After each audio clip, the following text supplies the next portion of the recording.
আলহামদুলিল্লাহ, এ মহাবিশ্বের এক অদ্বিতীয় মালিক আহকামুল হাকিমিন আল্লাহ রাব্বুল আলামিনের আলিশান দরবারে লক্ষ কোটি কৃতজ্ঞতা শুকর ও সুজুদ। যে মহান রব্বুল আলামিন আমাদেরকে সুস্থ রেখে ভালো রেখে এই পরিস্থিতির ভিতরও আল্লাহ তাআলা যা আমাকে আপনাদেরকে মসজিদে আসার বসার দ্বীনের কিছু কথা বলা এবং শোনার তৌফিক দান করেছেন, এজন্য সেই মালিকের শুকর গুজার হই। আমরা সকলে কালিমাতুশ শুকর অন্তর থেকে একবার বলি আলহামদুলিল্লাহ। মুহতারাম হাজিরিন, আমি আপনাদের খেদমতের উদ্দেশ্যে কোরআনে কারীমের একটা আয়াতের অংশ তেলাওয়াত করেছি। উক্ত আয়াতের যে মূল বক্তব্য সেটা হচ্ছে মানবাধিকার। আমার আজকের আলোচ্য বিষয় মানবাধিকার ও ইসলাম, ইসলাম ও মানবাধিকার। এ সম্পর্কে ইনশাআল্লাহ অনেক লম্বা বিষয়, এজন্য কয়েক জুমা লাগতে পারে। ধারাবাহিকভাবে ইনশাআল্লাহ মানবাধিকার সম্পর্কে, ইসলাম ও মানবাধিকার সম্পর্কে ধারাবাহিক আলোচনা হবে ইনশাআল্লাহ। মুহতারাম হাজিরিন, সারা পৃথিবীতে মানুষ মানবাধিকার প্রতিষ্ঠার জন্য কাজ করতেছে। এশিয়া, ইউরোপ, আমেরিকা, আফ্রিকা সহ পৃথিবীর সকল মহাদেশে, সকল শহরে বন্দরে পাড়ায় মহল্লায় সর্বত্রই মানবাধিকার প্রতিষ্ঠার জন্য হাজার লক্ষ মানবাধিকার কর্মী আছে। এরা মানুষের মৌলিক যে অধিকারগুলা, অধিকার আদায়ের জন্য, প্রতিষ্ঠা করার জন্য তারা কাজ করতেছে।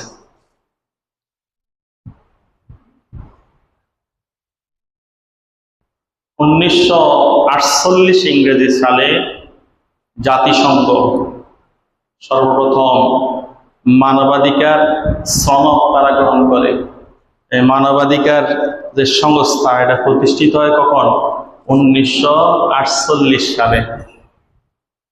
1948 ইংরেজি সালে তারা মানবাধিকারের সনদ গ্রহণ করে এবং এটার মূল বক্তব্য ছিল যে একটা মানুষের জীবনের নিরাপত্তা, একটা মানুষের সম্পদের নিরাপত্তা, একটা মানুষের বাক স্বাধীনতা, কথা বলার স্বাধীনতা, এটা মানুষের কর্ম রিজিক তালাশ করার স্বাধীনতা, এটা মানুষের রাজনৈতিক স্বাধীনতা, এটা মানুষের সাংস্কৃতিক স্বাধীনতা ইত্যাদি।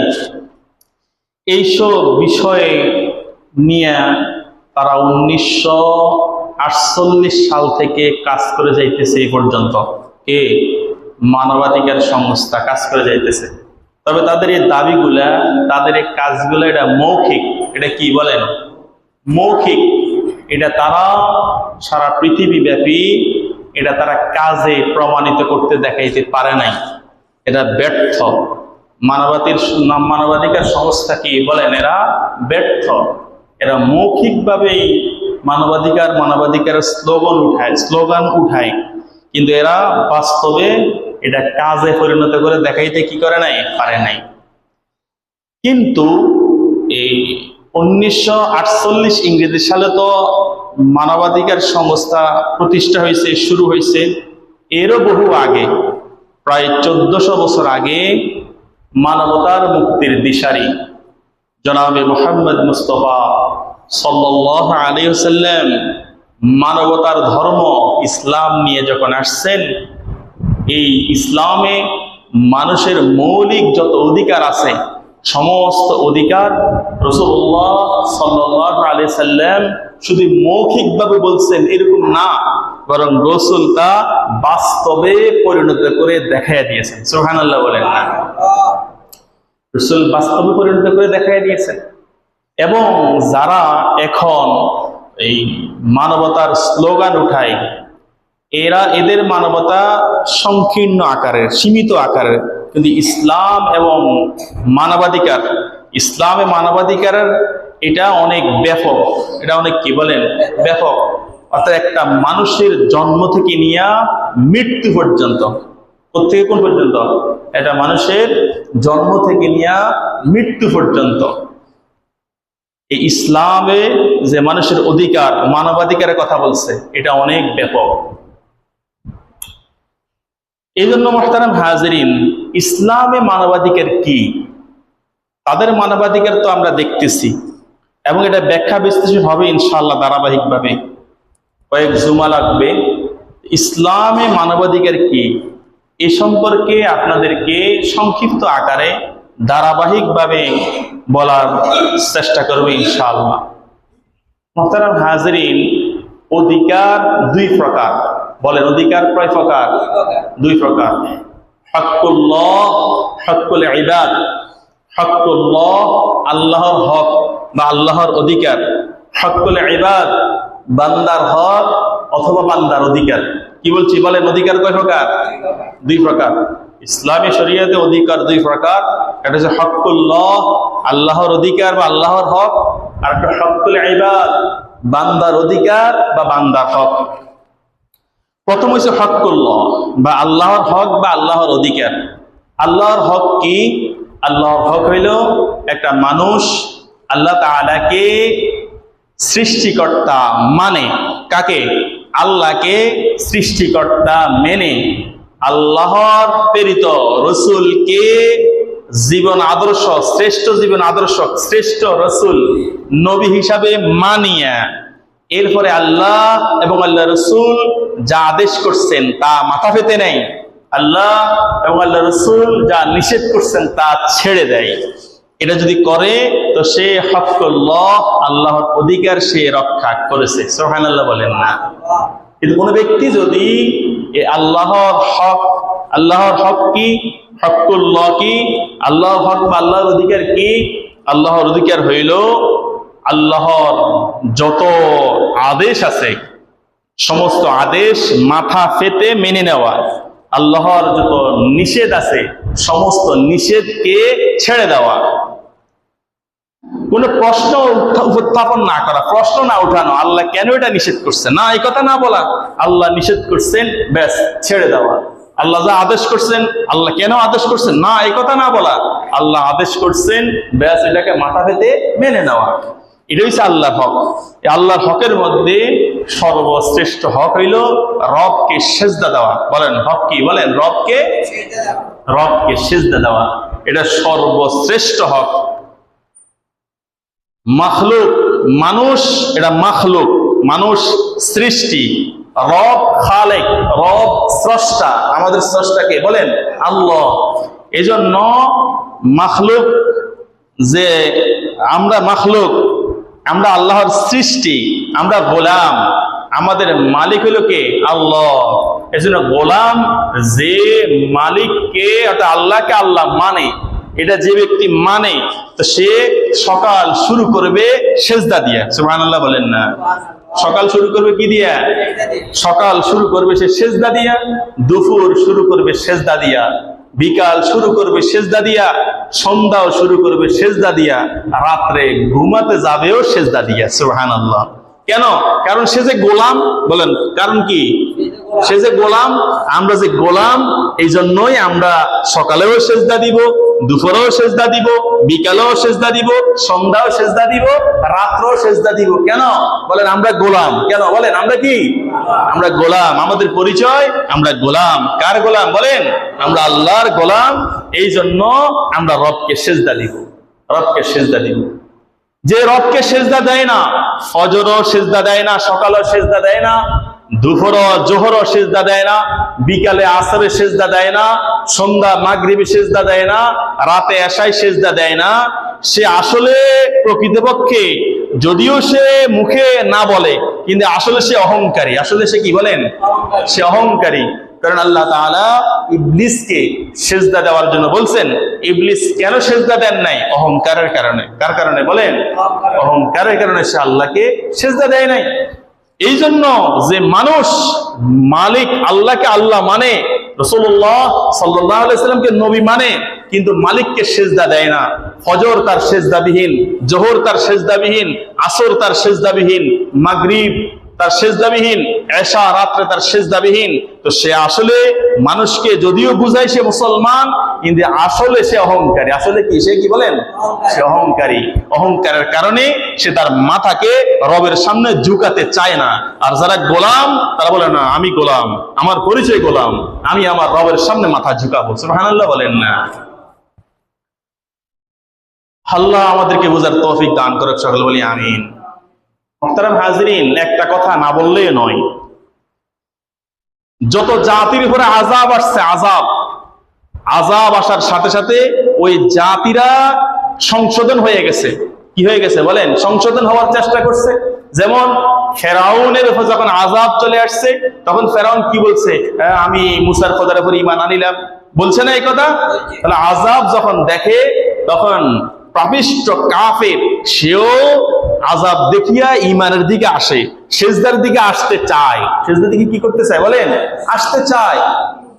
বিভিন্ন জাতিরা যখন তাদের উপর আযাব আসছে, এখন বন্যাটা এটা আযাব নাকি বলেন? কথা বলেন, বন্যা আযাব নাকি? আল্লাহর পক্ষ থেকে বন্যাটা এটা আযাব। কিন্তু এই আযাব আসছে আমরা মসজিদ থেকে আরো দূরে। ফজরে মুসল্লি নাই, জোহরে মুসল্লি নাই, আসরে মুসল্লি নাই, আসি কয়েকজন। আমরা নামকে আসতে পড়তেছি, আমরা পড়তেছি, কিন্তু ওরা কি করতেছে না বলেন? অধিকাংশ মুসলমান আসতেছে না। মনে হয় আল্লাহ আযাব দিয়েছে মাছ ধরার জন্য। কি বলেন? মাছ মিস হবে না, জাল বান মিস হবে না, মাছ ধরা মিস হবে না, প্রাণ নেওয়া মিস হবে না, এগুলো মিস করা যাবে না। কিন্তু সেজদা ওটা মিস হোক। বলেন সেজদা কি হোক? ওটা মিস হোক। কিন্তু আযাব দেখলে মানুষ আরো বেশি আল্লাহমুখী হবে, বেশি মসজিদমুখী হবে, বেশি সেজদামুখী হবে, বেশি আরো কান্নাকাটি করবে। আল্লাহ যা দিয়েছেন দিয়েছেন, আর দিয়েন না আল্লাহ, আপনি মাফ করে দেন আল্লাহ। কিন্তু আমাদের হালসাল যে অবস্থা, আমাদের পরিবেশ যে অবস্থা, ফেনীর উপরে যেরকম ভয়াবহ বন্যা হয়েছে, তার চাইতে বেশি ভয়াবহ দরকার ছিল আমাদের এলাকায় দেওয়ার। কি বলেন? কথা ঠিক নেবে ঠিক? যে আমাদের হালচাল, আমাদের যে পরিবেশ, আমাদের যে আচার আচরণ আমরা করতেছি, আমরা যেভাবে চলতেছি, আল্লাহ আমাদেরকে হেদায়েতের উপরে উঠান, সকলে বলি আমিন। তো আমার আলোচনা অনেক লম্বা, এই জন্য অন্যদিকে গেলে কথা মূল আলোচনায় বলা হবে না। যেটা বলতেছিলাম, আল্লাহর হক। কার হক বলেন? হকুল্লাহ, আল্লাহর হক। আল্লাহকে কি দেওয়া? সিজদা দেওয়া। কোন ব্যক্তি যদি আল্লাহর হক নষ্ট করে, তার দ্বারা আল্লাহর হক ছুটে যায়, তখন সে কি করবে? আল্লাহর হক যদি ছুটে যায়, আল্লাহর হক যদি নষ্ট হয়, তো সে ইস্তেগফার করবে। সুবহানাল্লাহ বলেন। কি করবে বলেন? ইস্তেগফার করবে, আল্লাহর কাছে গুনাহ মাফ চাইবে। আল্লাহ, আমি যা করছি, আমি এটার জন্য লজ্জিত, আমি অনুতপ্ত। আল্লাহ, এই কাজ করা আমার জন্য অন্যায় হয়েছে, আল্লাহ আপনি আমাকে মাফ করে দেন। সুবহানাল্লাহ বলেন না? কুরআনে কারীম আল্লাহ তাআলা বলেন, বিসমিল্লাহির রাহমানির রাহিম, والذين إذا فعلوا فاحشة أو ظلموا أنفسهم ذكروا الله فاستغفروا لذنوبهم ومن يغفر الذنوب إلا الله। আল্লাহ তাআলা আয়াতের মধ্যে বলেন, والذين إذا فعلوا فاحشة أو ظلموا أنفسهم, যারা নিজেদের উপরে জুলুম করে ফেলেছে, অর্থাৎ ফাহিশা কাজ করে ফেলছে, গুনাহ করে ফেলছে, অন্যায় করে ফেলছে, আও যালামু আনফুসাহুম যাকারুল্লাহ, আল্লাহর কথা স্মরণ করে গুনাহ থেকে ফিরে আসছে। সুবহানাল্লাহ বলেন না? কার কথা স্মরণ করে বলেন? আল্লাহর কথা স্মরণ করে গুনাহ থেকে ফিরে আসছে। ফাস্তাগফারু লিযুনুবিহিম, আল্লাহর কাছে গুনাহ মাফ চাইছে। এরপর আল্লাহ তাআলা বলেন, ওয়া মান ইয়াগফিরুয যুনুবা ইল্লাল্লাহ। কত দারুণ কথা আল্লাহ বলছেন। আল্লাহ তাআলা এখানে বলেন, ওয়া মান ইয়াগফিরুয যুনুবা ইল্লাল্লাহ, আল্লাহ ছাড়া কে আছে যে তোমাদের গুনাহ মাফ করবে? সুবহানাল্লাহ বলেন না? বলেন, আল্লাহ ছাড়া কেউ আছে আমাদের যে আমাদের গুনাহ মাফ করবে? এখন কেউ আছে বলেন? এটা আল্লাহ বলতেছেন, ওয়া মান ইয়াগফিরুয যুনুবা ইল্লাল্লাহ, আল্লাহ ছাড়া কে আছে যে তোমাদেরকে জাহান্নাম থেকে বাঁচাবে? আল্লাহ ছাড়া কে আছে তোমাদেরকে দয়া করে জান্নাত দিবে? আল্লাহ ছাড়া কে আছে তোমাদেরকে ভয়াবহ বন্যা থেকে উদ্ধার করবে? কে আছে বলেন? আছে কেউ বলেন? না। এই জন্য মানুষ যখন হকুল্লাহ, আল্লাহর হক নষ্ট হয়, তখন সে ইস্তেগফার করবে, আল্লাহর কাছে গুনাহ মাফ চাইলে আল্লাহ গুনাহ মাফ করে দিবে। সুবহানাল্লাহ বলেন। এবার আসেন হকুল ইবাদ। মানুষ যদি মানুষের হক নষ্ট করে, হকুল ইবাদ, বান্দার হক তার দ্বারা নষ্ট হয়, তখন সে হাজার বার যদি আল্লাহর কাছে কান্দে, ক্ষমা চায়, আল্লাহ ক্ষমা করবেন না। নাউজুবিল্লাহ বলেন না। আল্লাহ কি করবেন না বলেন? আল্লাহ ক্ষমা করবেন না। কোন ব্যক্তি যদি কোনো ব্যক্তির হক নষ্ট করে, হকুল ইবাদ, বান্দার হক নষ্ট করে, মানবাধিকার লঙ্ঘন করে, তাহলে সেই ব্যক্তি যত আল্লাহর কাছে কানবে, আল্লাহ কি করবেন না বলেন? আল্লাহ তাআলা মাফ করবেন না, যতক্ষণ যার হক নষ্ট করছে সেই ক্ষমা না করবে। যার হক নষ্ট করছে, যার উপর জুলুম করছে, সে যদি তাকে মাফ না করে, তার কাছ থেকে ক্ষমা যদি ছায়া না নিতে পারে, রব্বুল আলামিন ওই ব্যক্তিকে ক্ষমা করবেন না। এর দ্বারা কি বুঝলেন বলেন? হকুল্লাহর চাইতে হকুল ইবাদ বড় ভয়াবহ। বলেন কি বুঝছেন? হকুল্লাহ, আল্লাহর হক, আল্লাহর হক আল্লাহর কাছে চাইলে আল্লাহ কি করে দিবে? মাফ করে দিবে। কিন্তু হকুল ইবাদ, বান্দার হক যদি নষ্ট হয়, আল্লাহর কাছে ক্ষমা চাইলে আল্লাহ ক্ষমা করবে না, যতক্ষণ ওই বান্দা ক্ষমা না করে। তাহলে বলেন হকুল ইবাদ বড় ভয়াবহ অপরাধ। বলেন হকুল ইবাদ কি? বলেন ভয়াবহ অপরাধ। মানবাধিকার লঙ্ঘন করা, মানুষের হক নষ্ট করা, এটা ভয়াবহ অপরাধ। শুনেন, ইসলামী শরীয়তের জন্ম থেকে নিয়ে মৃত্যু পর্যন্ত একটা মানুষ কি করবে, কিভাবে জিন্দেগি পরিচালনা করবে, কিভাবে আমল করবে, এ সকল বিষয় সম্পর্কে একটা কিতাব লেখা আছে, আল হেদায়া। এই কিতাব আরব অনারব সকলের কাছেই প্রসিদ্ধ, সকলেই কিতাব পড়েন। আরবও যেমন, আমাদের বাংলাদেশ বলেন, ভারত বলেন, পাকিস্তান বলেন, আফগানিস্তান, সারা পৃথিবীতে এই কিতাবটা গ্রহণযোগ্য একটা কিতাব, আল হেদায়া। কি কিতাব বলেন? আল হেদায়া। এই কিতাব মানুষের জন্ম থেকে নিয়ে মৃত্যু পর্যন্ত কিভাবে সে জিন্দেগি পরিচালনা করব, সকল কিছু এই কিতাবের মধ্যে কি বলেন আছে। এই হেদায়া 4 খণ্ডে কিতাব। কয় খণ্ডে বলেন? 4 খণ্ডে এই কিতাব। 1334 পৃষ্ঠা, 4 খণ্ডে এই কিতাব। এই 4 খণ্ডের কিতাবের মধ্যে প্রথম খণ্ডের মধ্যে আল্লাহর হক, হকুল্লাহ, আল্লাহর হক সম্পর্কে আলোচনা করা হয়েছে। 4 খণ্ডের কয় খণ্ডে আল্লাহর হক সম্পর্কে আলোচনা করছে? প্রথম খণ্ডে। বলেন কয় খণ্ডে? প্রথম 1 খণ্ডে। বলেন 4 খণ্ডের কয় খণ্ডে আল্লাহর হক সম্পর্কে আলোচনা হয়েছে? 1 খণ্ডের মধ্যে আল্লাহর হক সম্পর্কে আলোচনা হয়েছে। বাকি 3 খণ্ডের মধ্যে হকুল ইবাদ, বান্দার হক সম্পর্কে আলোচনা করা হয়েছে। কি বুঝলেন? 4 খণ্ডের মধ্যে 1 খণ্ডে হকুল্লাহ, আল্লাহর হক সম্পর্কে আলোচনা করা হয়েছে। বাকি 3 খণ্ডে হকুল ইবাদ, বান্দার হক সম্পর্কে, বান্দার সাথে কেমন ভাবে কথা বলবে, কিভাবে আচরণ করবে, কিভাবে উঠবে, চলবে, ফিরবে, সকল বিস্তারিত সকল কিছু কয় খণ্ডে আলোচনা হয়েছে বলেন? 3 খণ্ডে আলোচনা হয়েছে। তার মানে মানবাধিকার কত গুরুত্বপূর্ণ বিষয় ইসলামে। ইসলামে মানবাধিকার কত গুরুত্বপূর্ণ বিষয়, মানুষের হক এটা কত গুরুত্বপূর্ণ বিষয়। আল্লাহ বুঝার তৌফিক দান করে সকল বলি আমিন। মুহতারাম হাজিরিন, মানবাধিকার, ইসলামে যে মানবাধিকার, ইসলাম যে মানবাধিকার আমাদেরকে শিক্ষা দেয়, এই মানবাধিকার সূচনা হয় জন্ম থেকে। কোত্থেকে বলেন? জন্ম থেকে মৃত্যু পর্যন্ত। কোত্থেকে কোন পর্যন্ত বলেন? জন্ম থেকে নিয়ে মৃত্যু পর্যন্ত। প্রথম জন্মের অধিকার। বলেন 1 নম্বর কি? কথা বলেন 1 নম্বর কি? জন্মের অধিকার। মুখস্থ করেন। এই মানবাধিকার কয়েকটা বিষয়ে আমি আলোচনা করবো ইনশাল্লাহ। 1 নম্বর আজকের শুধু এটাই, জন্মের অধিকার। বলেন 1 নম্বর কি? জন্মের অধিকার। এটাই 1 নম্বর। এবার শুনেন, পৃথিবীতে যারা মানবাধিকার সংস্থা যারা প্রতিষ্ঠা করছে, 1948 ইংরেজি সালে প্রথম মানবাধিকার সংস্থা প্রতিষ্ঠিত হয়েছে। সারা পৃথিবী তারা কাজ করতেছে। কিন্তু প্রথম নম্বর হইল যে মানুষের জন্মের অধিকার। এই জন্মের অধিকার তারা জবাই করতেছে। জন্মের অধিকার কি করতেছে বলেন? চেহারা সুরতে, লেবাজে তারা মানবাধিকার নিয়ে ব্যস্ত, কিন্তু আসলে তারা মানুষের প্রথম একটা শিশু, একটা সন্তান সে জন্মগ্রহণ করবে, এই জন্মের পথে প্রথম বাধা দিতেছে তারা। প্রথম বাধা দিতেছে কারা বলেন? ইহুদ নাসারারা, খ্রিস্টানরা। যারা সবচেয়ে বড় মানবাধিকার সাজছে, সবচেয়ে কি সাজছে বলেন, সবচেয়ে বেশি মানবাধিকার, তারা মানুষের অধিকার নিয়ে কাজ করতেছে, তারাই কি করতেছে, তারাই সারা পৃথিবীর মধ্যে, বিশেষভাবে মুসলিম রাষ্ট্রের মধ্যে, কোন রাষ্ট্রে বলেন, মুসলমান রাষ্ট্রের মধ্যে তাদের কার্যক্রম সবচেয়ে বেশি। তারা মুসলমানদের ঘরে ঘরে, প্রতিটি বাড়ি বাড়ি, প্রতিটি টেলিভিশনের মধ্যে, এমনকি টাকার মধ্যে, পয়সার মধ্যে, 1 টাকা নোটের মধ্যে দেখবেন একজন পুরুষ, একজন মহিলা, একটা ছেলে, একটা মেয়ে, 4 জনের ফ্যামিলি আছে না, দেখছেন না আপনারা? এটা কি? এটা পরিবার পরিকল্পনা আপনাদেরকে শিক্ষা দেওয়া হইতেছে। মানে পৃথিবীতে মানুষ কম আসেন, মানুষ পৃথিবীতে আনা যাবে না। কি বলেন? মানুষ পৃথিবীতে আনা যাবে না, মানুষ পৃথিবীতে আসলে সমস্যা আছে, মানে মুসলমান যাতে না আসে, মূল টার্গেট হচ্ছে মুসলমান। কিন্তু অন্যান্য তাদের রাষ্ট্রের মধ্যে, আমেরিকা বলেন, জাপান বলেন, এদের এইসব রাষ্ট্রের মধ্যে সন্তান গর্ভ আসলে ভাতা শুরু, সন্তান গর্ভ আসলে কি শুরু, এখান থেকে ভাতা শুরু, ভূমিষ্ঠ হবে এই ভাতা শুরু, প্রতিষ্ঠিত হওয়া পর্যন্ত সরকার তার সমস্ত ব্যয়ভার কি করে, বহন করে। কিন্তু আমাদের মুসলমানের দেশে আমাদেরকে এমন বড়ি খাওয়াই দিয়েছে। আমাদের দেশে প্রথম স্লোগান কি ছিল? ছেলে হোক মেয়ে হোক, 2টি সন্তানই যথেষ্ট। নাউজুবিল্লাহ বলেন না? এটা প্রতিটা ঘরে ঘরে, প্রতিটা ব্যক্তির কানে কানে, প্রতিটা মহিলার কানে কানে স্লোগান তারা পৌঁছায় দিয়েছে।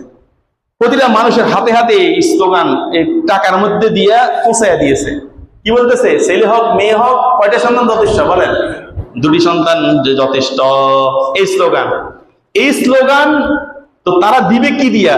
যদি তারা বলতো, এই শোনো, আমাদের টার্গেট হয়েছে মুসলমানের সংখ্যা কমানো, এই জন্য আমরা এটা হাতে নিয়েছি, তোমরা সন্তান বেশি নিও না, তাদের বক্তব্য কেউ শুনতো নি বলেন? কথা বলেন, তারা কেউ শুনতো নাকি বলেন? এই জন্য তারা এটা বলে নাই। তারা বলতেছে, এই শুনো, পৃথিবীতে মানুষের সংখ্যা বাড়তেছে, বাংলাদেশে মানুষের সংখ্যা বাড়তেছে, তোমার সন্তান বেশি হলে তো তাকে খাওয়াবে কোত্থেকে, তাকে পড়াবে কোত্থেকে, তার পড়ালেখার খরচ কোত্থেকে দিবে, তার ঘর বাড়ির ব্যবস্থা কোত্থেকে করবে। কত সুন্দর আমাদের মানে উপকার করার জন্য তারা আসছে। হ্যাঁ, কত ভালো মানুষ আসি আমাদের মস্তিষ্কে ঢুকিয়ে দিয়েছে। সন্তান বেশি হলে তাকে খাওয়াবে কোত্থেকে, তাকে পড়াবে কোত্থেকে, তার রিজিকের ব্যবস্থা কোত্থেকে করবে। অতএব ছেলে হোক মেয়ে হোক, 2টি সন্তানই যথেষ্ট।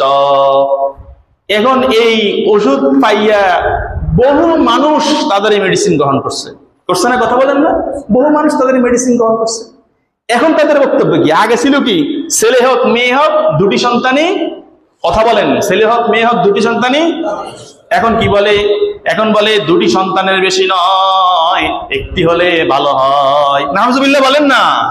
এখন স্লোগান আরো সামনে আগাইতেছে, 2টি সন্তানের বেশি নয়, 1টি হলে ভালো হয়। নাউজুবিল্লাহ। এখন স্লোগান দিতেছে, দেখেন তারা হাজার হাজার কোটি টাকা খরচ করতেছে ফ্রি।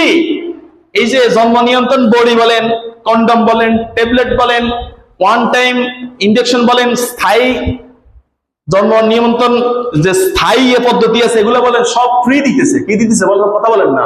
ফ্রি দিতেছে তারা।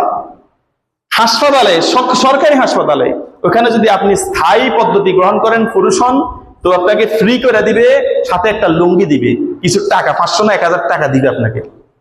কথা বুঝছেন নাকি? আর যদি মহিলা হন, আপনাকে একই রকম করবে। শুনেন, স্থায়ী জন্ম নিয়ন্ত্রণ গ্রহণ করা হারাম। কি বলছি বলেন? স্থায়ী জন্ম নিয়ন্ত্রণ গ্রহণ করা কি বলেন? হারাম, কোনো অবস্থাতেই জায়েজ নেই। অস্থায়ী পরিবার পরিকল্পনা, অস্থায়ী, সেটা ব্যক্তি বিশেষ। যেমন মহিলা এখন বাচ্চা সিজার হয়েছে, সিজার হইলে একটা সময় লাগে বাচ্চা নেওয়ার জন্য, এর ভিতরে দিলে মহিলার জীবনের আশঙ্কা হয়, আছে না? কথা বলেন না? তাহলে ওই সময় অস্থায়ী জন্ম নিয়ন্ত্রণ গ্রহণ করা যায়।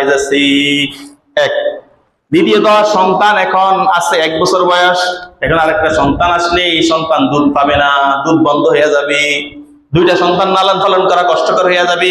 এই জন্য অস্থায়ী জন্ম নিয়ন্ত্রণ গ্রহণ করা জায়েজ আছে এই সময়। আমার কথা বুঝছেন নাকি? অথবা মহিলার তার জরায়িত সমস্যা আছে, এখন বাচ্চা নিলে মুহূর্তে মহিলার বড় মারাত্মক ক্ষতি হয়ে যাবে, এই জন্য অস্থায়ী জন্ম নিয়ন্ত্রণ গ্রহণ করা ওই সময় কি আছে? জায়েজ আছে। কি কারণে বলেন? এই যে পরিবেশগুলো বললাম, এই সমস্যার কারণে। কিন্তু কোন ব্যক্তি যদি এই নিয়তে জন্ম নিয়ন্ত্রণ গ্রহণ করে, সন্তান হলে তাকে খাওয়াবো কি, সন্তান হলে তাকে পড়াবো কি, সন্তান হলে তার পড়ালেখার খরচ কোত্থেকে দিব, তার বাসস্থান ঘর বাড়ির জায়গা কোত্থেকে দিব, এই নিয়ে যদি কেউ জন্ম নিয়ন্ত্রণের কোনো মেডিসিন অস্থায়ী নেই, এটা হারাম। এটা কি বলেন? হারাম। আল্লাহ বুঝার তৌফিক দান করে সকল বলি আমিন। আমরা বলতেছি, আমরা বলবো, আপনারা নেন না নেন সেটা আপনাদের ব্যাপার, কিন্তু আমাদের বলার জিম্মাদারি, যেহেতু আমরা রসুলের ইলমের ওয়ারিস, রসুলের কি বলেন? ইলমের ওয়ারিস, এজন্য আমাদের বলার দায়িত্ব, আপনাদের কানে আওয়াজ পৌঁছানোর দায়িত্ব। আমল করবেন কি করবেন না, হেদায়েত কি হবেন হবেন না, সেটা কার কাছে বলেন? আল্লাহর কাছে। আমাদের দায়িত্ব আপনাদেরকে হেদায়েত করে না, আমাদের দায়িত্ব আপনাদের কান পর্যন্ত আওয়াজটা পৌঁছায় দেওয়া, আপনাদের বিবেকটাকে জাগ্রত করা, আপনাদের দিল ভিতরে এখানে কথাটা ঢুকাইয়া দেওয়া, এতটুকু আমাদের জিম্মাদারি। এই জন্য মুহতারাম হাজিরিন, দেখেন তারা বলে যে, আগে বলছে কি ছেলে হোক মেয়ে হোক দুটি সন্তানই যথেষ্ট, এখন বলে না ছেলে হোক মেয়ে হোক দুটি সন্তানের বেশি নয়, একটি হলে ভালো হয়। এখন এই স্লোগান চলতেছে। কোরআনে কারিমে আল্লাহ রাব্বুল আলামিন, আমি যে আয়াতে কারিমা তেলাওয়াত করছি, আয়াতের মধ্যে আল্লাহ তাআলা বলেন, বিসমিল্লাহির রহমানির রহিম, ওয়ালা তাকতুলু আওলাদাকুম খাশিয়াতা ইমলাক। আল্লাহ তাআলা বলেন, তোমরা দারিদ্রতার ভয়ে, তোমরা দারিদ্রতার ভয়ে তোমরা তোমাদের সন্তানদেরকে হত্যা করো না। কিসের ভয়ে বলেন? মুখস্থ করেন, কিসের ভয়ে বলেন? তোমরা দারিদ্রতার ভয়ে তোমাদের সন্তানদেরকে হত্যা করো না, অভাবের ভয়ে সন্তানদেরকে হত্যা করো না, দারিদ্রতার ভয়ে সন্তানদেরকে হত্যা করো না। এই আমাদের দেশে কিছুদিন আগে পুলিশ প্রশাসনের সাথে এবং ছাত্রদের সাথে যে একটা যুদ্ধ হয়েছে, এখানে অসংখ্য অগণিত ছাত্ররা শাহাদাত বরণ করছে, মৃত্যুবরণ, মারা গেছেন। এখন আমরা যারা মুসলমান বা সচেতন নাগরিক, এরা বলে কত বড় জালিম এই পুলিশ, নিরস্ত্র ছাত্র গেছে একটা ন্যায্য দাবি নিয়ে, তাকে গুলি করে হত্যা করে ফেলছে, তাহলে পুলিশ জালিম। জালিম না কথা বলেন না? কিন্তু পুলিশের চাইতে বড় জালিম কি আপনি কি জানেন? পুলিশ চাইতে বড় জালিম হইল ওই মা, ওই বাবা যাদের গর্ভে সন্তান চলে আসছে, আসার পরও হাসপাতালে যাইয়া কাটিয়া শ্রেণিয়া টুকরা টুকরা করিয়া ক্ষত বিক্ষত করিয়া তাকে হত্যা করছে। এটা ওই পুলিশের চাইতে আরো বড় ডাকাত। কথা বলেন, আরো বড় ডাকাত না? কথা বলেন না? হাজারো মা তার সন্তান, দেখেন সন্তান আসার সমস্ত পথ বন্ধ করে দিছে পরিবার পরিকল্পনা দিয়া, পদ্ধতি দিয়া।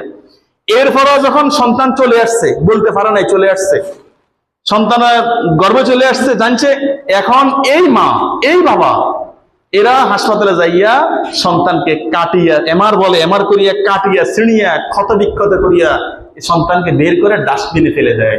নাউজুবিল্লাহ বলেন না? আপনি মা, আপনি বাবা, এই সন্তান কিয়ামতের ময়দানে আল্লাহর আদালতে ধরবে, আল্লাহ আমি দুনিয়াতে যাইতাম, আল্লাহ আমি দুনিয়াতে যাই আপনাকে সেজদা দিতাম, আমি আপনার জিকির করতাম, আমি কোরআন তেলাওয়াত করতাম, কিন্তু আমার মা আমার বাবা আমাকে দুনিয়াতে আসতে দেয় নাই, আমাকে হত্যা করেছে। ওই সময় মাসুম শিশু যখন আল্লাহর আদালতে আপনার বিরুদ্ধে মামলা দায়ের করবে, বাঁচা যাবে কি বলেন? কথা বলেন না, বাঁচা যাবে নাকি? না। এই জন্য দেখেন বহু মহিলা হাসপাতালে খবর নিয়ে দেখেন, বহু মহিলা, বহু পুরুষ স্বামী বিদেশে আছে, পরকীয়া করছে, গর্ভে বাচ্চা চলে আসছে, হাসপাতালে যায় তাকে হত্যা করে বাইর করে ফেলছে। কিরে ভাই, এই বাচ্চার কি অপরাধ বলেন? এই বাচ্চার কি অপরাধ? জেনা করছ তুই, অপরাধ করছ তুই, এই বাচ্চাটার কি অপরাধ? তাকে কেন হত্যা করতেছ? এজন্য কোরআনে কারীম আল্লাহ তাআলা বলেন, ওয়ালা তাকতুলু আওলাদাকুম খাশিয়াতা ইমলাক, তোমরা দারিদ্রতার ভয়ে সন্তানদেরকে হত্যা করো না। কিসের ভয়ে? কথা বলেন। তোমরা দারিদ্রতার ভয়ে সন্তানদেরকে হত্যা করো না। অর্থাৎ সন্তান হইলে তাকে খাওয়াবে কে, তাকে পড়াবো থেকে, তার রিজিক থেকে দিব, তার পড়ালেখার খরচ থেকে ব্যবস্থা করব, তার ঘর বাড়ি থেকে দিব, এই অজুহাতে সন্তানদেরকে হত্যা করিও না। বাংলাদেশেও বহু নজির আছে, দরিদ্র মানুষ, থাকার ঘরটুকু নেই, বেড়ির মধ্যে সরকারি জায়গা ছিল, কিন্তু তার 4-5টা সন্তান হয়েছে, সে রিক্সা চালায় সন্তানদেরকে পড়াশোনা করে মানুষ করছে। এখন এক একটা সন্তান 5 ডিসিম 10 ডিসিম জমিন কিনিয়া 5 তলা ফাউন্ডেশন লইয়া 2-3 তলায় থাকতেছে। আছে না? কথা বলেন না? তো তাহলে এই ব্যক্তি তো রিক্সাওয়ালা ছিল, সন্তানকে প্রতিষ্ঠিত করার ক্ষমতা তার ছিল না। সন্তানের এই জমিন কেনার টাকা কে দিল? সন্তানের এই বিল্ডিং করার টাকা কে দিল? তাকে প্রতিষ্ঠিত কে করলো? কে করলো? কথা বলেন না। এটা রব করছে। এই জন্য যে গর্ভ থেকে দুনিয়াতে আসবে তাকে দিয়েছে কে? বলেন। তাকে সৃষ্টি করছে যে রব। সে দুনিয়াতে আসার সাথে সাথে রিজিকও দিবে সেই রব। কারণ গর্ভে থাকা অবস্থায় তুমি তো আমার সন্তানকে রিজিক পৌঁছাও নাই। গর্ভে যখন সন্তান আসছে মা রিজিক দেয়নি বাচ্চারে। কথা বলেন। মা খাওয়ানি ওই সময় দুধ। গর্ভে বাচ্চা থাকা অবস্থায় মা বাচ্চাকে খাওয়াইতে পারেনি। বলেন ওই সময় কে খাওয়াইতেছে? বলেন বলেন কে খাওয়াইতেছে? কে গর্ভের ভিতরে বাচ্চাকে খাওয়াইতেছে? কে এত সুন্দর করিয়া বাচ্চাকে গর্ভের ভিতরে বড় করতেছে? যে রব গর্ভের ভিতরে খাওয়াইয়া এত সুন্দর করে সৃষ্টি করা গর্ভ থেকে বাইর করিয়া সৃষ্টি করছে যে রব, সেই রব তার রিজিক দেবে না। এই ধারণা আপনার কিভাবে হইল ভাই? কিভাবে আপনি এই ধারণা করলেন রবের উপরে? আপনি তো আপনার মায়ের গর্ভ থেকে আসছেন। আপনার মা যদি আপনাকে হত্যা করে ফেলতো, আপনার বাবা যদি আপনাকে হত্যা করে ফেলতো, আপনার মার গর্ভ থেকে যখন আপনি আসছেন আপনার রিজিক কি আপনার মা দিছে? না, রব দিয়েছেন। কে দিয়েছেন? কথা বলেন। রব পৌঁছায় দিয়েছেন রিজিক, রব দিয়েছেন। এই জন্য আল্লাহ রাব্বুল আলামিন বলেন ওয়ালা তাকতুলু আওলাদাকুম খাশিয়াতা ইমলাক, তোমরা দারিদ্রতার ভয়ে সন্তানদেরকে হত্যা করো না। এর বেলা তাআলা বলেন নাহনু নারযুকুহুম ওয়া ইয়াকুম, তাদেরকে আমি রিজিক দেব। আমি আল্লাহ বলতেছে, আল্লাহু আকবার। আল্লাহ কি বলতেছেন? তোমার সন্তান যে আসবে তাকে রিজিক দেব আমি। যেরকম আমি তোমাকে রিজিক দিছি তোমার সন্তানকেও রিজিক আমি দেব। সে যখন দুনিয়াতে আসবে সে রিজিক নিয়ে আসবে। সে কি নিয়ে আসবে? কথা বলেন। সে রিজিক নিয়ে আসবে। শুনেন, মানুষ জন্মগ্রহণ করার 50,000 বছর আগে, কত হাজার বছর? সবাই মুখস্থ করেন। মানুষ জন্মগ্রহণ করার 50,000 বছর আগে তার রিজিক নির্ধারণ হয়। সুবহানাল্লাহ বলেন না। কত বছর আগে বলেন? 50,000 বছর আগে যখন মানুষ দুনিয়াতে আসবে তার জন্মের 50,000 বছর আগে তার রিজিক নির্ধারণ হয়। সে কি দিন কোন তরকারি দিয়ে ভাত খাবে, কোন দিন মাছ দিয়া খাবে, কোন দিন ডাল দিয়া খাবে, কোন দিন রিজিক তার কাছে কোনটা খুঁজবে, এটা আল্লাহ তাআলা তার সৃষ্টির 50,000 বছর আগে নির্ধারণ করে রাখেন। সুবহানাল্লাহ বলেন না। এজন্য বলেন রিজিক নির্ধারিত। বলেন রিজিক কি? কথা বলেন রিজিক কি? নির্ধারিত। রিজিক আসবে। বলেন রিজিক কি? আসবে। এখন যদি আমি যুদ্ধ লাগাই দিই, এই আমাকে ত্রাণের ফলটা দিলি না কিনলে, আমাকে দিলি না কিনলে, তোর কারণে আমি পাই না, যদি আমি এই কথা বলি, তাহলে আমার ইমানটা কোথায়? বলেন। আমি ডালা শেয়ার করছি 3 দিন আগে, 2টা ছোট ছোট তেলাপিয়া মাছ মারছি। লাস্টে আধা কেজির উপরে, 1 কেজিতে একটু ছোট হবে, মানে বড় একটা তেলাপিয়ারা আমি মারছি, টেঁড়া যেন গাবাই হচ্ছে, কিন্তু তারপরও মাছটা দাই গেছে। এখন আমার আফসোসের শেষ নাই, হাইরে মাছটা মারতে পারলাম না, কত বড় মাছ। পরে হঠাৎ করে আল্লাহ মনের ভিতরে জাগরে, রে এটা আমার রিজিকে নাই। সুবহানাল্লাহ বলেন না। এটা আমার কি নাই? কথা বলেন। এটা আমার রিজিকে নাই, এই জন্য এটা চলে গেছে। যেটা রিজিকে আসছে ওটা আসছে। হতে পারে এই মাছটাই আমার রিজিকে আছে, তবে আল্লাহ আজকে খাওয়াবে না। আল্লাহ কি করবে না? বলেন আজকে 10 দিন পরে এই মাছটাই আমার প্লেটে আসবে। সুবহানাল্লাহ বলেন না। 10 দিন পরে এই মাছটাই আমার প্লেটে আল্লাহ আনি দিবে। এখন আজকের জন্য এটা না, আজকের জন্য এই 2টা বরাদ্দ, এই জন্য এই 2টা আসছে। আমার কথা বুঝছেন নাকি? এই জন্য বলেন রিজিক বরাদ্দকৃত। বলেন রিজিক কি? বরাদ্দকৃত। একজনের রিজিক আরেকজনের কেড়ে নিতে পারেনি। কথা বলেন। আপনার ইমানও থাকবে না, আপনি মুসলমানই থাকবেন না যদি বলেন আমার রিজিক এ নিয়ে গেছে। নাউযুবিল্লাহ। প্রত্যেকের রিজিক বরাদ্দকৃত, প্রত্যেকের রিজিক বরাদ্দকৃত, কারোর রিজিক কেউ নিতে পারবে না। এই জন্য হাদিস শরীফে নিষেধ আসছে যে কোনো ব্যক্তি যখন অসুস্থ হয় বা মুসিবতে পড়ে তখন তোমরা এই কথা বলিও না যে যদি কথা বলিও না, যদি তাকে লক্ষ্মীপুর হাসপাতালে না নিয়ে ঢাকা নিতাম তাহলে সে বাঁচত। নাউযুবিল্লাহ বলেন না। কি বলিও না? বলেন যদি বলিও না, যদি তাকে ঢাকা না নিয়ে ইন্ডিয়া নিতাম তাহলে সে বাঁচত। যদি তাকে ইন্ডিয়া না নিয়ে সিঙ্গাপুর নিতাম তাহলে সে বাঁচত। 1000 মানুষ সিঙ্গাপুর যাই মৃত্যুবরণ করছে, করছেনি? কথা বলেন না। 1000 মানুষ ইন্ডিয়া যাই মৃত্যুবরণ করছে, 1000 মানুষ ঢাকা যাই মৃত্যুবরণ করছে। যার মুখ যেভাবে আছে সে সেভাবে মৃত্যুবরণ করবে। অতএব যদি কথা বলা যাবে না। কি কথা বলেন? যদি কথা বলা যাবে না। তোর কারণে আমার এই রিজিক আসলো না, ত্রাণ তোর কারণেই পাইনো। যদি তুই একথা না বলতে তাহলে আর কাছে আইতো। বলিনি? কথা বলেন না। এজন্য রিজিক বরাদ্দকৃত। বলেন রিজিক কি? সবাই মুখস্থ করেন। রিজিক কি? কত বছর আগে বলেন? 50,000 বছর আগে। বলেন কত বছর আগে? মানুষের সৃষ্টির, আপনার আমার সৃষ্টির 50,000 বছর আগে রিজিক বরাদ্দকৃত। আল্লাহ আমাদেরকে বুঝার তৌফিক দান করে, সকলে বলি আমিন। তাহলে কি বলতেছিলাম মুহতারাম হাজিরিন, আল্লাহ তাআলা বলেন ওয়ালা তাকতুলু আওলাদাকুম খাশিয়াতা ইমলাক, তোমরা দারিদ্রতার ভয়ে তোমাদের সন্তানদেরকে হত্যা করো না। এবার আল্লাহ তাআলা বলেন নাহনু নারযুকুহুম ওয়া ইয়াকুম, তোমার সন্তান যে আসবে তার রিজিকের প্রয়োজন, সে জন্মগ্রহণ করার সাথে সাথে তার রিজিক আমি পৌঁছে দেব। সুবহানাল্লাহ বলেন না? তার পোশাকের প্রয়োজন আমি দেব, তার পড়ালেখার খরচের প্রয়োজন আমি দেব, তার প্রতিষ্ঠিত হওয়ার প্রয়োজন, চাকরির প্রয়োজন, এটা আমি দেব। সুবহানাল্লাহ বলেন না? কে দিবে? কথা বলেন, ওরে কথা বলেন না, কে দিবে? এই ঈমান ভিতরে আনেন সবাই। আল্লাহ দিবে। কে দিবে বলেন? আল্লাহ দিবে। রিজিকের মালিক কে বলেন? রিজিকের মালিক আল্লাহ। এই জন্য কোরআনে কারিমের মধ্যে অন্য আয়াতে আল্লাহ তাআলা বলেন যে পৃথিবীতে বিচরণশীল এমন কোন প্রাণী নেই যার রিজিকের জিম্মাদারি আল্লাহর হাতে নেই। অর্থাৎ পৃথিবীতে যত প্রাণী আছে সকলের রিজিকের জিম্মাদারি কার কাছে? কথা বলেন। সকলের রিজিকের জিম্মাদারি আল্লাহর কাছে। সকলের রিজিক রব পৌঁছাবেন। কে পৌঁছাবেন? কথা বলেন। সকলের রিজিক রব পৌঁছাবেন। আরে ভাই, আপনি আর আমি তো মানুষ, আমরা 250 গ্রাম খানা খাই, 250 গ্রাম ভাত খাই, 250 গ্রাম ভাত খাই। কিন্তু আল্লাহ তাআলার সৃষ্টি বাঘ, সুন্দরবনের বাঘ, সে প্রতিদিন সে 60 কেজি হরিণের মাংস খায়। সুবহানাল্লাহ কয় না? কোন জায়গায় সুবহানাল্লাহ বললে এটা জানেন না? সুন্দরবনের বাঘ প্রতিদিন 60 কেজি হরিণের মাংস খায়। সুবহানাল্লাহ বলেন না? প্রতিদিন হরিণ 60 কেজি, প্রতিদিন বাঘ, সুন্দরবনের বাঘ প্রতিদিন 60 কেজি হরিণের মাংস খায়। তো 60 কেজি হরিণের মাংস বর্তমান বাজার দর 1,20,000 টাকা। প্রতিদিন সে খাচ্ছে। আর যদি হরিণের গোস্ত না খায়, গরু এবং মহিষের গোস্ত খায়, তাহলে কমর পক্ষে প্রতিদিন 50 থেকে 60,000 টাকার গোস্ত সে কি করতেছে বলেন? খাইতেছে। কে খাইতেছে বলেন? বাঘ খাইতেছে। সে তো সরকারি চাকরি করে। সরকারি চাকরি করেনি? কথা বলেন না? তার কোনো চাকরি আসেনি? কথা বলেন না? কে খাওয়াচ্ছে বলেন? কে? আল্লাহ খাওয়াইতেছে তাকে। প্রতিদিন আল্লাহ তার রিজিক তার কাছে পৌঁছে দিচ্ছে। সুবহানাল্লাহ, আল্লাহু আকবার। হাতি প্রতিদিন 250 কেজি লতা পাতা খায়। সুবহানাল্লাহ বলেন না? একটা হাতি প্রতিদিন কত কেজি লতা পাতা খায় বলেন? 250 কেজি লতা পাতা একটা হাতি প্রতিদিন খায়। 90 লিটার পানি সে প্রতিদিন খায়।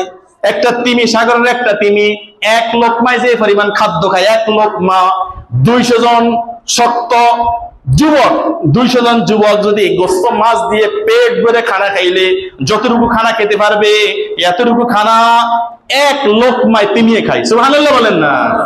পৃথিবীতে তিমি তো মাত্র 5টা, বাঘ মাত্র 10টা, হাতি মাত্র 4টা। কি বলেন? ওরে কথা বলেন না কে? 5টা নাকি? কথা বলেন না? হাজার হাজার হাতির রিজিক মালিক পৌঁছাইতেছে, হাজার হাজার তিমির রিজিক মালিক পৌঁছাইতেছে, হাজার হাজার বাঘের রিজিক মালিক পৌঁছাইতেছে। আপনার আমার ঈমান একিন কোথায় গেল বলেন? রিজিক কে দেয় বলেন? রিজিক কে দেয়? রিজিক আল্লাহ দেয়। আপনার আমার একিন চলে গেছে আল্লাহর কাছ থেকে। আল্লাহর উপরে একিন নাই। শুনেন, সাইয়েদনা হযরত ইউসুফ আলাইহিস সালাম যখন তিনি মাছের পেটে ঢুকছেন, মাছের পেট থেকে তিনি যে বাঁচবেন, মাছ যে তিনিকে ভূমি করে বের করে দিবে, এটা উনি জানতেন না। এটা হযরত ইউসুফ আলাইহিস সালাম, হযরত ইউনূস আলাইহিস সালাম জানতেন না, কিন্তু তিনি জানতেন, এটা জানতেন না। হযরত ইউসুফ আলাইহিস সালাম যখন জুলাইখা 7টা দরজায় তালা মারিয়া অন্ধকার অন্দর মহলে নিয়ে গেছে তার সাথে খারাপ আচরণ করার জন্য, হযরত ইউসুফ আলাইহিস সালাম দৌড় দিয়েছেন খারাপ থেকে বাঁচার জন্য। 7টা দরজায় তালা মারা, দরজাগুলো যে খুলে যাবে এটা উনি জানতেন না। সুবহানাল্লাহ বলেন না? এটা উনি জানতেন না। কথা বলেন? হযরত ইউসুফ আলাইহিস সালাম জানতেন না দরজাগুলো খুলে যাবে, কিন্তু উনি দৌড় দিয়েছেন, দরজাগুলো খুলে গেছে। হযরত ইব্রাহিম আলাইহিস সালাম আগুনের মধ্যে উনাকে ফেলবে, উনি জানতেন না আগুন জান্নাতের বাগান হয়ে যাবে। সুবহানাল্লাহ বলেন না? এটা হযরত ইব্রাহিম আলাইহিস সালাম জানতেন না, কিন্তু আগুনে ফেলছেন, আগুনটা জান্নাতের সালাম, শান্তি, জান্নাতের বাগান হয়ে গেছে। সুবহানাল্লাহ বলেন না? হযরত ইব্রাহিম আলাইহিস সালাম তিনার ছেলেকে জবাই করার জন্য নিয়ে গেছে। ইব্রাহিম আলাইহিস সালাম জানেন ছেলেকে জবাই করব আল্লাহর জন্য। ইসমাঈল আলাইহিস সালামও জানেন, হ্যাঁ আল্লাহর জন্য আমার পিতা আমাকে জবাই করে দিবে। কিন্তু ইব্রাহিম আলাইহিস সালাম জানতেন না উনার ছেলে জবাই হবে না। ইসমাঈল আলাইহিস সালাম জানতেন না উনিও জবাই হবেন না। সুবহানাল্লাহ বলেন না? জানতেনই? কথা বলেন? জানতেন না। হযরত মুসা আলাইহিস সালাম বনী ইসরাইলদেরকে নিয়ে রওনা দিয়েছে, সমুদ্র পার হবে, সামনে সাগর, এখন কিভাবে পার হবে? কিন্তু সমুদ্রের পানি দুই ভাগ হইয়া মধ্যখান দিয়ে যে রাস্তা হয়ে যাবে, এটা হযরত মুসা আলাইহিস সালাম জানতেন না। সুবহানাল্লাহ বলেন না। তবে তিনারা কি জানতেন?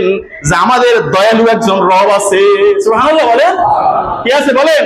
আমার দয়ালু একজন রব আছে, এটা তিনারা জানতেন, কিন্তু এই মুসিবত তারা জানতেন না। এই জন্য রব তাদেরকে বাঁচাইছেন। কি বাঁচাইছেন? কথা বলেন। রব বাঁচাইছেন। এই জন্য ঈমান ইয়াকিন কার উপর করতে হবে বলেন? রবের উপরে, আল্লাহর উপরে। যে মালিক প্রতিদিন বাঘকে 60 কেজি হরিণের মাংস খাওয়াইতেছে, যে মালিক প্রতিদিন হাতিকে 250 কেজি লতা পাতা 90 লিটার পানি খাওয়াইতেছে, যে মালিক তিনিকে প্রতিদিন 200 সমর্থবান যুবক একসাথে খানা খেলে যতটুকু খানা খাবে এই খানাটা এক লোকমায় খাওয়াইতেছে, তো সেই মালিক আপনাকে আমাকে খাওয়াবে না, নাউজুবিল্লাহ। সেই মালিক আপনার আমার রিজিক পৌঁছাবে না, নাউজুবিল্লাহ। শুনেন, বাঘ বলেন, হরিণ, বাঘ বলেন, তারপর তিমি বলেন, হাতি বলেন, এরা আজকে কি খাবে আজকের দিনেরটা তারা চিন্তা করে। কোন দিনের কথা বলেন? আজকে কি খাবে, কালকে তারা কি খাবে, 4 দিন পরে কি খাবে, এটা চিন্তা তারা করে না। কিন্তু মানুষ মাত্র 250 গ্রাম ভাত খায়, মানুষ 20 বছর পরে কি খাবে এটা চিন্তা করে। কত বছর কথা বলেন? 20 বছর পরে সে কি খাবে এটার ফিকির নিয়ে সে ব্যস্ত। এই জন্য সুদ, ঘুষ, অন্যকে ঠকানো, দুর্নীতি সব নিয়ে ব্যস্ত। অথচ এটা বাঘ, সে কালকে কি খাবে এটা চিন্তা সে করে না। কেন করে না? কালকের জন্য রব আছে। কি আছে কথা বলেন? রব দেখবে, যিনি আমাকে বানাইছেন তিনি দেখবেন, তিনি আমার রিজিকের ফয়সালা করবেন। সুবহানাল্লাহ। এই জন্য পৃথিবীতে বিচরণশীল এমন কোন প্রাণী নাই যার রিজিকের জিম্মাদারি কার হাতে নাই বলেন? আল্লাহর হাতে নাই। সমস্ত রিজিকের, সকল কিছু রিজিকের জিম্মাদারি কার হাতে বলেন? এই শুনেন, বাঘ সে হিংস্র প্রাণী, সিংহ হিংস্র প্রাণী, তারপর তিমি বলেন, হাতি বলেন, এরা আল্লাহর সৃষ্টির মধ্যে শ্রেষ্ঠ নাকি বলেন? কথা বলো, সৃষ্টির মধ্যে শ্রেষ্ঠ নেই? আল্লাহ সৃষ্টির মধ্যে শ্রেষ্ঠ কে? ইনসান, মানুষ। বলেন কে? মানুষ। মানুষ আল্লাহর সৃষ্টির শ্রেষ্ঠ জীব হইয়া আল্লাহ ওদেরকে খাওয়াচ্ছেন, আল্লাহ আপনাকে আমাকে খাওয়াবেন না, নাউজুবিল্লাহ। এই জন্য হাদিসের মধ্যে আসছে, আল্লাহর নবী জনাব রাসূল করিম সাল্লাল্লাহু আলাইহি ওয়াসাল্লাম ইরশাদ করেন, মানুষ যদি আল্লাহর উপরে ঈমান আনার মতো আনে, আল্লাহর উপর তাওয়াক্কুল করার মতো করে, তো রব একটা পাখিকে যেভাবে রিজিক পৌঁছান, মানুষকে এইভাবে তার রিজিক পৌঁছায় দিবেন। সুবহানাল্লাহ বলেন না।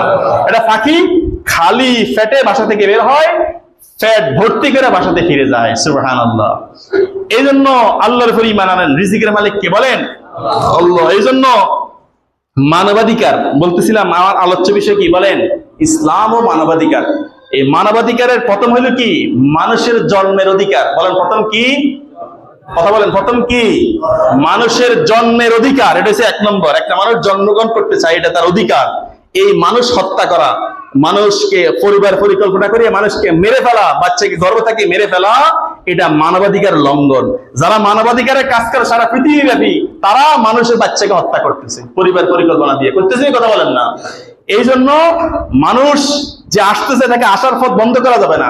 শুনেন, মুস্তাদরাক হাকিমের মধ্যে হাদিস আসছে, আল্লাহর নবী জনাব রাসূল করিম সাল্লাল্লাহু আলাইহি ওয়াসাল্লাম ইরশাদ করেন, তোমরা স্বামীভক্ত এবং অধিক সন্তান প্রসবকারিণী মেয়েদেরকে বিবাহ করো। সুবহানাল্লাহ বলেন না। কি বলছে? যারা বিবাহ করে নাই, হাদিসটা মুখস্থ করেন। রাসূল বলছেন, তোমরা স্বামীভক্ত এবং অধিক সন্তান প্রসবকারিণী মেয়েদেরকে বিবাহ করো। বলে স্বামীভক্ত সে আমি কিভাবে বুঝবো? অধিক সন্তান যে সে নিবে এটা আমি কিভাবে বুঝবো? সেই মেয়ের মার দিকে তাকাও, সেই মেয়ের নানির দিকে তাকাও। সেই মেয়ের মা যাকে আমি বিবাহ করবো, সেই মেয়ের মা তার বাবার সাথে মহাব্বতের সাথে আচরণ করে কিনা, না বাবারে কথার লগে উড়াই আর বসায়, এটা আগে দেখো। তার নানিকে দেখো, তাদের ছেলে সন্তান কিরকম হয়েছে এটা দেখো। ও তো ওই মার মেয়েকে কি করা বলেন? বিবাহ করা। তাহলে আগে মেয়ে চাওয়ার আগে কার খোঁজ খবর নিতে পারে? কার? আগে মার। আর কার? কথা বলেন না।